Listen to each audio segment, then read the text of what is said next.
Hi boys and girls, good morning.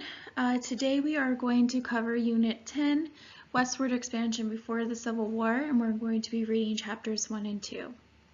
For this lesson today, all you're going to need is the electronic reader, your packet, and a pen or a pencil. Let's get started.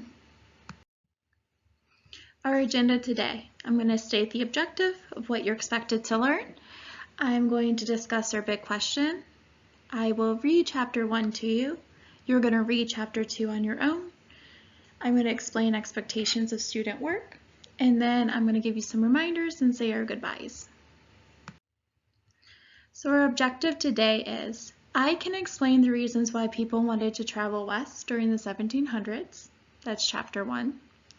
I can describe Lewis and Clark's experiences and discoveries during their expedition. So basically what we're talking about today is what travel was like in the 1700s and also describing what the conditions were like for the travelers. For example, with Lewis and Clark, what were some things they experienced and discovered on their way to traveling? That's what you're going to learn in chapter 2. So our big question is over chapter 1, which is about Daniel Boone. Here I have a picture of what we think Daniel Boone looked like. Of course, there were no photographs during this time, so we can only guess based off of other people's descriptions in journals and historical artifacts. So this is what we think that he could have looked like. Now our big question for chapter 1. What are some of the reasons why so many people wanted to move west?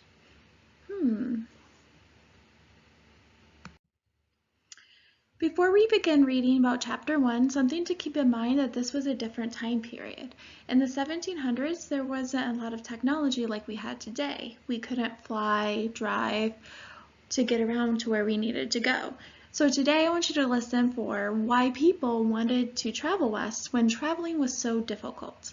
Chapter 1, Daniel Boone, On the Move.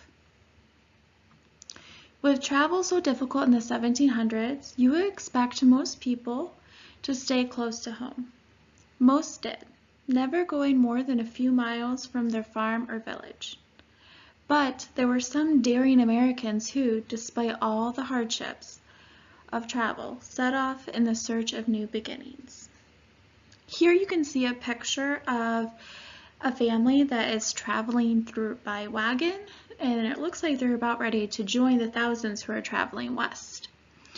Now, it's important to note that most people traveled by wagon across the hundreds and thousands of miles with their supplies. But I want you to think. Besides traveling by wagon, how else do you think people traveled in the 1700s? Go ahead and take a few seconds to think about this.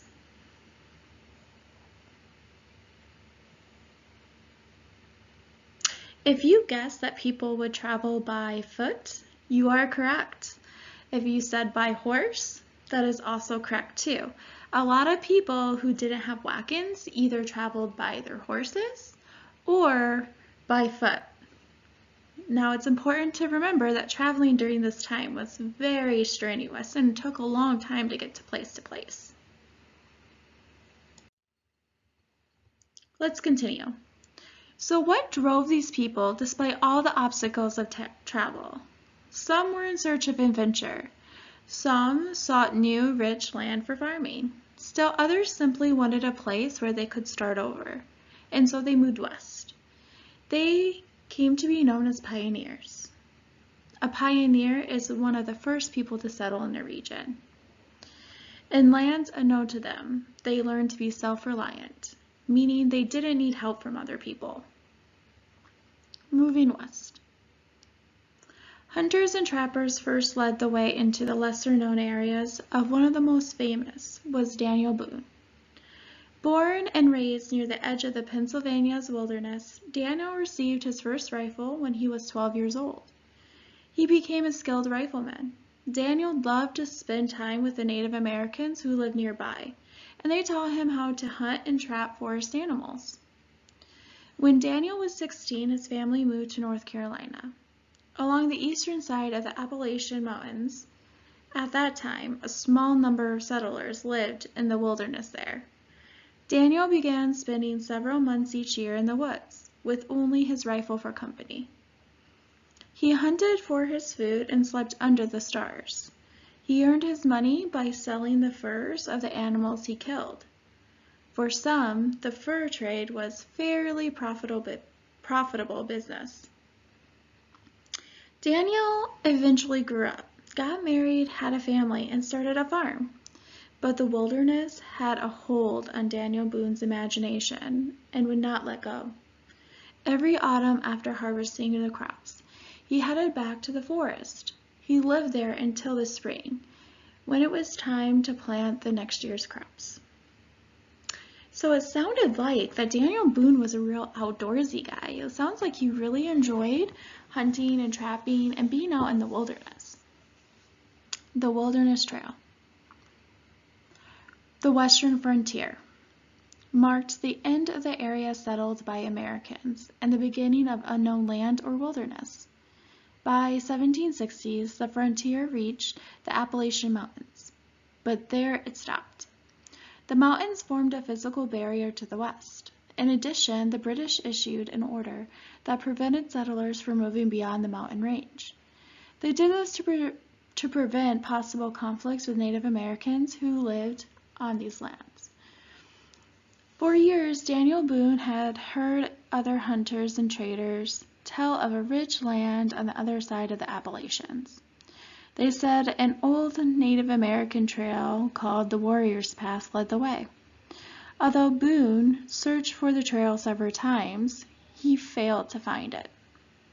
Finally, in 1769, Boone and a group of 5 companions found what they were looking for. The Warrior's Path led them into a gap, or a narrow pass, between the mountains. Arriving at the other end of the pass, Boone and his friends found themselves on the western side of the Appalachians. There, for the first time, they gazed down upon the beautiful green meadows of the land that would become Kentucky. The mountain pass they had used came to be known as the Cumberland Gap. So, pop quiz time. Who was Daniel Boone? Was he A, a carpenter who built houses in the 1700s? B, a hunter and trapper who was born and raised near the edge of the Pennsylvania's wilderness? C, a world traveler who discovered the Americas in the 1700s? Or D, none of the above? Go ahead and take a minute to pick your answer.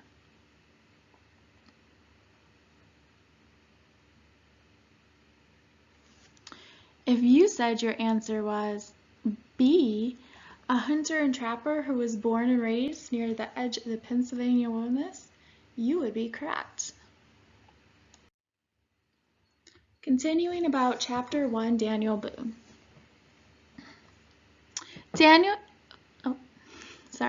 Boone crossed through the Cumberland Gap many times over the next several years. In 1775, he was hired to widen the Warrior's Path so that settlers with wagons and animals could use it. Boone and a crew of 40 men chopped down the trees and cleared away the underbrush. In just a few months, the new road, now called the Wilderness Trail, was ready for use. The first settlers to follow the Wilderness Trail into Kentucky were some of Boone's relatives and friends. They started a settlement called Boonesboro. They were quickly followed by thousands of other pioneers searching for new, rich land south of the Ohio River. While thousands of the pioneers poured into the Wilderness Trail, into Kentucky, and neighboring Tennessee, thousands more came by the way of the Ohio River. They floated downstream on their flatboats. A flatboat is a boat with a flat bottom that can travel easily in shallow water. They traveled by their flatboats until they reached the land they hoped to settle. By 1792, Kentucky had enough people to become a state. Tennessee became a state just 4 years later.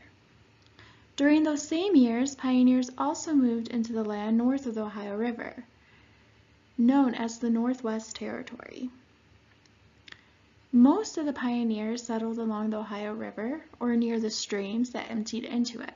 The Ohio River and the Mississippi River, too, became water highways for the Westerners to transport their farm products to market.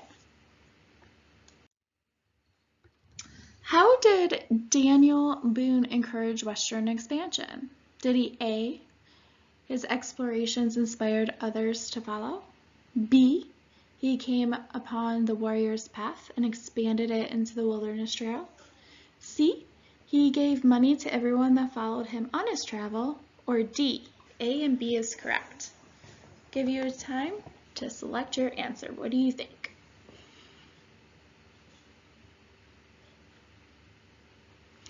If you said the answer was D, both A and B being correct, you are right. Rock on. Next question is, why was travel so difficult in America in the early 1700s? A, roads were rough, often rough paths that were hard to follow.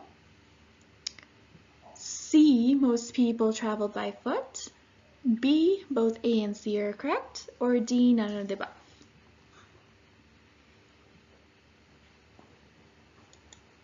B is the correct answer here. A and C are correct. Now that we finished our chapter, there is one chance for a bonus point. In one sentence, I want you to text me the answer to our big question for a grow point. So our question was, why did people want to travel west? In the 1700s, people wanted to travel west because. There's your sentence starter. If you just text that answer to me, Ms. Corkins will give you a grow point.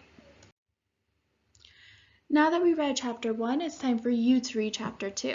Remember, chapter 2 and this reader can be found on Clever. It's going to be titled Unit 10 Student Reader. So, when you go to Clever, just look for that under the Social Studies category. For your student work today, you have two worksheets. One is a map of the physical features of the United States. The other are some questions. So you're going to analyze the physical feature map and answer the questions to get a better idea what travel was like in the 1700s. After you finish your work, don't forget to check your student email for Google Meet invites this week, to check your daily checklist for work that needs to be completed in your packet, to watch math and ELA videos, and that if you need some help, be sure to call or text me. My contact hours are between from 7 a.m. to 7 p.m. All right, well, Ms. Corkins is logging off, boys and girls. I hope you have a wonderful day.